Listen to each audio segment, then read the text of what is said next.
quand même. Hein. Klaus Ludwig a pu prendre le commandement face à Johnny Dumfries, mais regardez ce coup de théâtre incroyable. Aussitôt après, Klaus Ludwig au ralenti sur le circuit et apparemment il est en panne d'essence ou presque. Ah oui, c'est toujours un peu idiot. Une erreur absolument énorme. Alors, a-t-il consommé un petit peu plus parce qu'il était un peu trop à l'attaque éventuellement? Est-ce que c'est une erreur de calcul de la part des ingénieurs? Il faut dire qu'évidemment à l'époque, ça paraît maintenant des siècles, hein, il y a presque 20 ans, en 1988, on dispose malgré tout de moins de paramètres d'information précis. Maintenant, je dirais c'est presque en amont qu'on mesure la consommation, puisqu'on sait très exactement ce qu'utilise le moteur. On n'a même pas besoin de savoir ce qui reste dans le réservoir. On sait exactement combien on met et ce qu'utilise le moteur. À l'époque, ça n'est pas le cas. Donc, à un tour près, et un tour au Mans, eh bien, c'est très long, c'est 13 km 600. Ça veut dire qu'effectivement, on peut se tromper, même dans les grandes équipes, même dans l'équipe Porsche. Alors, à vue de nez, il a perdu quoi? Facile 5 minutes sur un rythme normal, hein, facile. En plus, bon, le temps de revenir au stand comme ça, de se pencher peut-être pour étudier tout au niveau paramètres. Eh bien, souvenez-vous de ces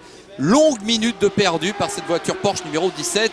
On en reparlera tout à l'heure lorsqu'on détaillera le classement final. Mais cet incident a une importance considérable, là on ne peut pas vous le cacher et on se rend bien compte. Alors on a attendu qu'il rentre dans la voie des stands pour enfin le pousser, mais il a réussi à revenir, Klaus Ludwig. Et il a eu de la chance sur un filet de gaz manifestement, et puis toute la partie redescend. Il faut savoir qu'une fois que vous êtes au niveau du virage Porsche, sur le pont qu'on a vu tout à l'heure, eh bien la piste est en très légère descente jusqu'au stand. C'est ce qui a certainement aidé Klaus Ludwig, et vous l'avez souligné, bien sûr l'équipe de mécaniciens, l'équipe de course n'a pas le droit de toucher à la voiture. On a droit, pour être précis, à aucune aide extérieure sur toute la partie du circuit, et c'est une véritable aventure. Alors moi, il m'est